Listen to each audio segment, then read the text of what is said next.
Para sa mga nagbabalak dyan mag-apply sa angkas mga paps, iwasan nyo mga paps tumukod na kagaya nito. Ayan o, halos dalawang paa, ganyan o.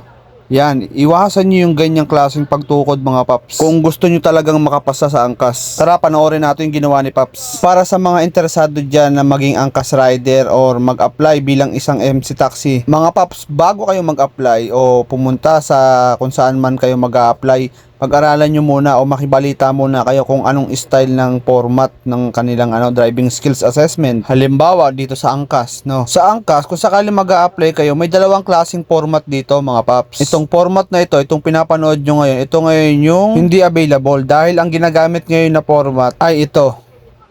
Pero halos naman yan may pagkakahawig mga paps. Medyo makitid nga lang yung likuan dito sa itong format na to. Pero huwag kayong mag-alala, meron tayong mga upload na ganyang format. Panoorin nyo lang mga paps para mapanood nyo yung kung anong klaseng format nga ba itong bago ngayon na ginagamit sa angkas. Dahil kung ngayon kayo mag-a-apply, sigurado yan ang format na maabutan nyo. Tara, balik tayo dito sa driving skills assessment ni Paps. So ito na, no, figure of 8, no.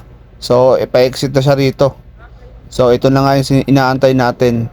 So ayan, natukod siya dito. Tukod ulit siya doon, halos para naglakad siya dito sa part na yan. So replay natin, tingnan natin kung ano nga ba yung nangyari sa part na yun, ano. Dito kasi nagkamali kasi siya rito ng exit eh. So ayan oh. Kaya medyo alanganin, kaya naman talagang napatukod siya sa part na yan. Pero kung tama yung pasok niya kanina, yung pag-entrance niya sa figure of 8, hindi siya mahihirapan eh. So mali kasi siya ng pag-entrance, kaya naman mali din yung pag-exit niya. Kaya naman alanganin. Dito naman tayo sa 1, 2, 3, 4. Tingnan natin kung tama yung gagawin niya rito, ano. So tama naman siya doon. Dito sa unang ikot sa number 1. Number 1 galing kaliwa pa kanan. So very good. At dito gumamit siya ng buwelo, kaya naman very good din. Ayun, medyo kagandahan dito mga paps, sinuturuan siya ng kanyang angkas, no. Jackpot kayo mga paps kapag kaganyan yung nakuha yung angkas dahil marunong magturo. So ayan, bumuelo ulit siya rito sa number 3. So ayan, number 3, very good. Maganda yung buwelo niya ron. So dito sa number 4, exit na to.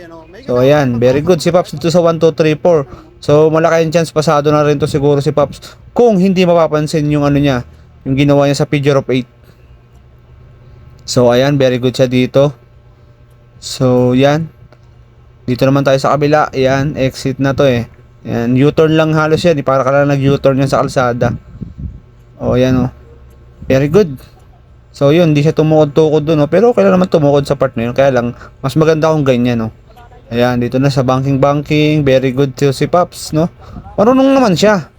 Yun nga lang, talagang mali lang siya ng entrance sa figure of 8. Kaya naman dito, mag-iisang try pa ulit si Paps. Pero mukha naman kayang-kaya to ni Paps eh. Kaya naman, tiwala lang. Kayang-kaya niyan. Naunahan lang ng kabayan, kaya naman nagkaganon.